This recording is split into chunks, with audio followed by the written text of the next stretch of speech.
ऐसा लग रहा है कि पाकिस्तान को अपनी फजीहत कराने में मजा आने लगा है।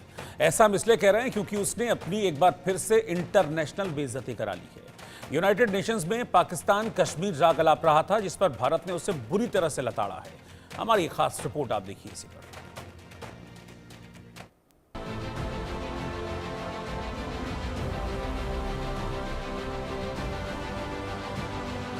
चौबे गए छब्बे बनने, दुबे बनकर लौटे।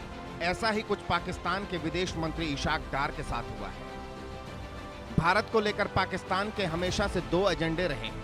पहला, हिंदुस्तान में दहशत फैलाना और उसमें नाकामयाब हो जाए तो दुनिया भर में कश्मीर का झूठा राग अलापना। पाकिस्तान में गरीबी है, भुखमरी है, महंगाई है, बेरोजगारी है, लेकिन उसे इसकी चिंता नहीं है। उसे तो मतलब जम्मू कश्मीर से है। लेकिन यहाँ एक पेच है। पाकिस्तान के दिखाने के दांत और खाने के और हैं। पाकिस्तान का कश्मीर राग झूठा है। कश्मीर के लिए उसके आंसू घड़ियाली हैं। उसका कश्मीर प्रेम नापाक है।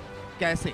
इसका खुलासा आज इंडिया न्यूज करेगा। लेकिन उससे पहले आपको बताते हैं पाकिस्तान के विदेश मंत्री इशाक डार की यूएन में भारत ने कैसे बैंड बजाई।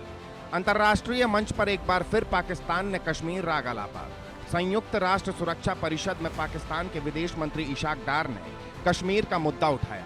पाकिस्तानी विदेश मंत्री की टिप्पणी पर भारत ने करारा जवाब दिया। भारत के राजदूत पार्वथानेनी हरीश ने यूएन में पाकिस्तान को ऐसी लताड़ लगाई कि इशाक डार हक्के बक्के रह गए। पार्वथानेनी हरीश ने कश्मीर पर पाकिस्तान के प्रोपेगेंडा की आलोचना करते हुए दो टूक कहा, जम्मू और कश्मीर भारत का अभिन्न अंग है और हमेशा रहेंगे। Mr. President, beyond the focus of today's debate, the Deputy Prime Minister and Minister of Foreign Affairs of Pakistan, Mr. Mohammad Ishaq Dar, has referred to an integral and inalienable part of India, the Union Territory of Jammu and Kashmir, in his remarks. I would like to reaffirm that Jammu and Kashmir has been, is, and will always be an integral and inalienable part of India. In fact, it is Pakistan that is in illegal occupation of parts of Jammu and Kashmir. Pakistan's campaigns of misinformation and disinformation, of lies and falsehood, do not change facts on the ground.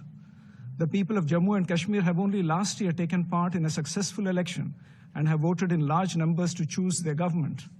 The choice of the people of Jammu and Kashmir was loud and clear.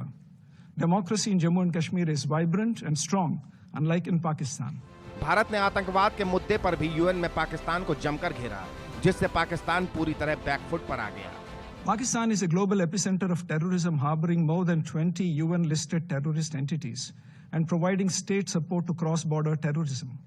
Hence, it is a supreme irony when Pakistan pats itself on the back as being at the forefront of the fight against terrorism. India has been a victim of the acts of terror perpetrated by this country through terror groups such as Jaish-e-Mohammed and Harkatul Mujahideen, among dozens of others. Mr. President, there cannot be any justification for terrorism regardless of its form, type, and motive. No political grievance can justify terrorism perpetrated against innocent civilians. This august body can make no distinction between good and bad terrorists. And I request the Deputy Prime Minister and Foreign Minister of Pakistan to take note of it and not further waste the time of the Council in this regard. Pakistan के लिए यह करारी चोट है, खासकर तब जब हाल ही में पाकिस्तान की संसद ने प्रस्ताव पारित कर नई दिल्ली से कश्मीर में जनमत संग्रह कराने की मांग की। कश्मीर मामलों के मंत्री अमीर मुकाम ने सदन में यह प्रस्ताव पेश किया। यह पहली बार नहीं है जब पाकिस्तानी संसद में कश्मीरियों के समर्थन में इस तरह का प्रस्ताव पारित किया गया हो। पाकिस्तान ऐसी हरकत पहले भी कर चुका है और हर बार उसे भारत से लताड़ पड़ती है, जैसे अभी यूएन में पड़ी। भारत के यूनाइटेड नेशंस में permanent representative ambassador P Harish के द्वारा ये स्पष्ट रूप से कहा गया कि पाकिस्तान जो 20 ऐसे यूएन डेजिग्नेटेड ग्लोबल टेररिस्ट हैं उनको पाकिस्तान के में शरण दी गई है और ये पाकिस्तान आतंकवाद का ग्लोबल एपिसेंटर है। पाकिस्तान जाहिर है कि आतंकवाद को अपने इंस्ट्रूमेंट ऑफ स्टेट पॉलिसी के तौर पर और आतंकियों को स्ट्रेटेजिक असेट के रूप में इस्तेमाल करता रहा है। अब पाकिस्तान की इस नौटंकी का मतलब भी समझ लीजिए। वो क्यों यूएन में कश्मीर राग अलाप रहा है, क्यों जनमत संग्रह की बात कर रहा है। पाकिस्तान पूरी तरह से एक फेल मुल्क है। शहबाज से अपना देश नहीं संभल रहा।